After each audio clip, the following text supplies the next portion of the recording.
Hello and welcome to another room box. This is another one in the series of room boxes that I'm doing to create the doll's house in the end. So this is how I start, the very beginning, with my little notes and diagrams of how I want it to look.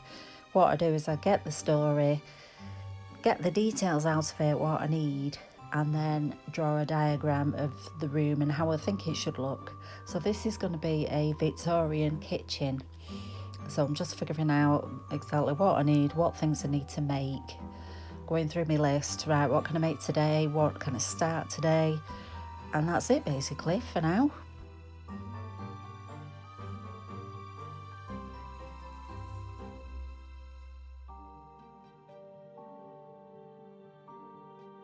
So here I'm using the old room box that I made last time as a guide for the measurements for the next room because I couldn't remember what they were.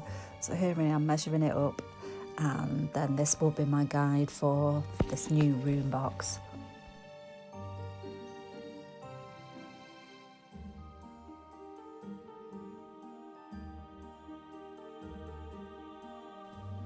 I found that I'm going to have to wrap one end of the old room box because I don't want it getting full of bits out of the new room box, so I'm covering it up because I know at some point when I finish this room box I'm going to have to attach it to the old room box, so I'm just protecting it from any dust and what have you. So now I'm measuring out the foam board that I used to create the rooms. These will eventually go into a sturdier frame. I'm not sure if it's going to be wood, I presume it will be. And here I am, I'm just measuring out what I need and the size I want. And yeah, it's going all right. Measure, measure, measure.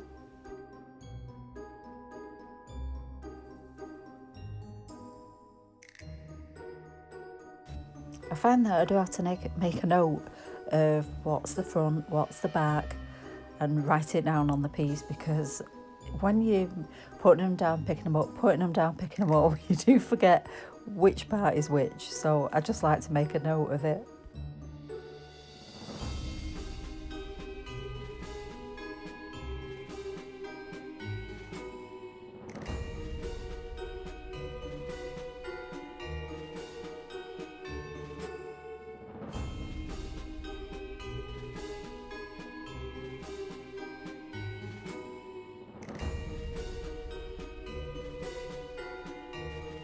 Here I'm working out the door frame. I've got a little scale character drawn on a piece of cardboard, and I use that as a guide for size of door frames, heights of windows, tables, etc.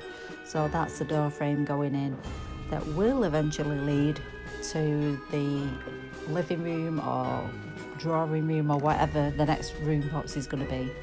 So here I'm just putting the door frame in, or the doorway in, should I say. So that's the door frame done, and this is going to be the chimney breast for in the Victorian kitchen. Now I found some lovely paper in my stash. The problem is there's no pattern carry on. You cannot match it up. It just doesn't match. I tried different pieces and I thought, right, doesn't matter as long as the middle chimney breast looks okay. The sides are going to be covered with a grandfather clock and cupboards on the other side anyway, so it's not a big deal. So I thought, right, go for it. Here I am pre-folding the paper just so it goes around the edges of that foam board more easily.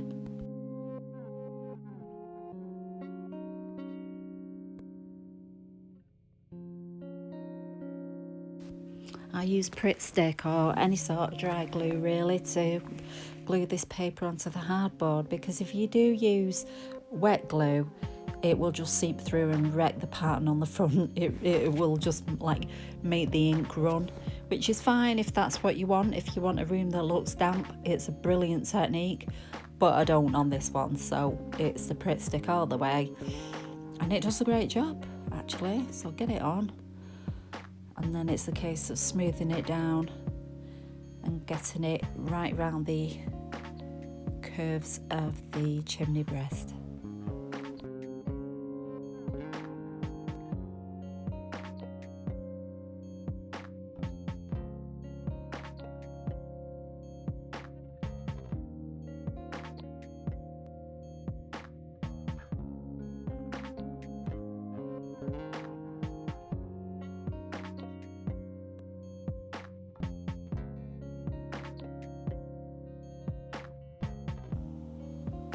So what I did here was let it dry and then I trimmed it all off, but I lost the footage. And there's quite a big leap to the next scene, which is now, and I did film tiling the floor, but I lost it.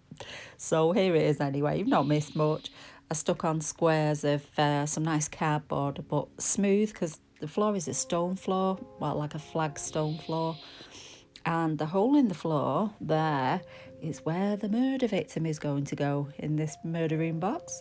So I'm just putting extra, the tiles that have been taken up, the floor tiles, and they're, well, the flagstones, and they're getting put on the side. So eventually this is going to be painted, and, you know, I'll have some effects on it, and it will look like the floor has been dug up to make way for the victim.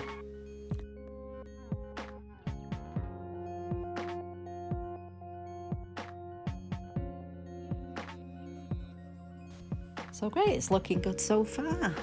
Pleased with that.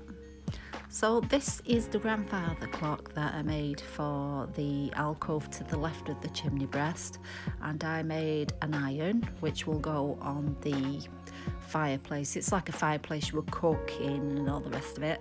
So there's an iron going in there. Murder weapons of choice was a pistol, a little pistol, bang bang, and a crowbar. So I will paint them up shortly, first coat anyway, and see how we get on. I've also got a little wooden table which will be the dinner table in the kitchen, which you'll see shortly as well. So just give them a bit of paint. The clock face was quite nice actually. I did it in gold with like chrome dots going around it. It looks quite cute. So I'll show you that closer in the next video, I think. What I did with the wood is I did carve out some nice little details, so they'll come up nicely in the paintwork.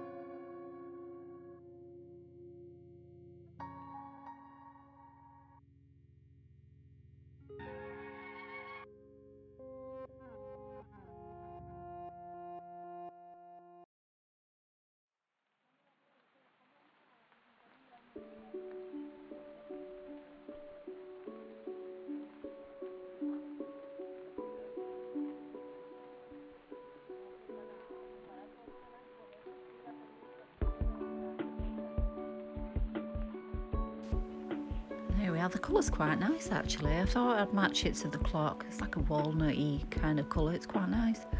So what I do when I've painted those is I put some dark kind of accents on there with the paint, which you'll see in a minute. And when I've finished painting the grandfather clock, I think I'm going to put some detailing on the wooden case.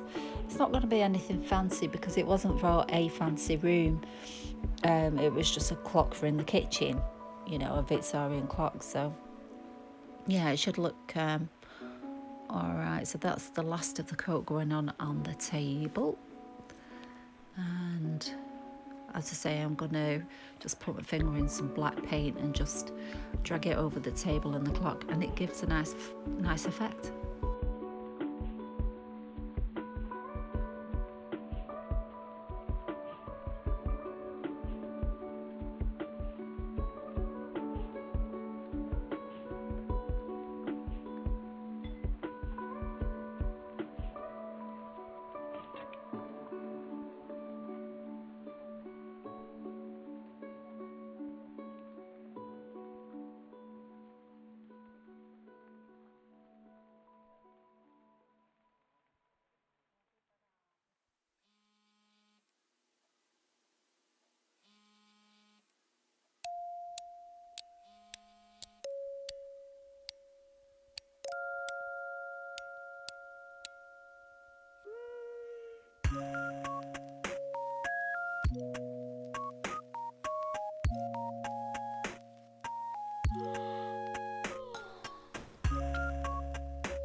And that's all for now on this one. Please comment, like and subscribe. It helps the channel a load.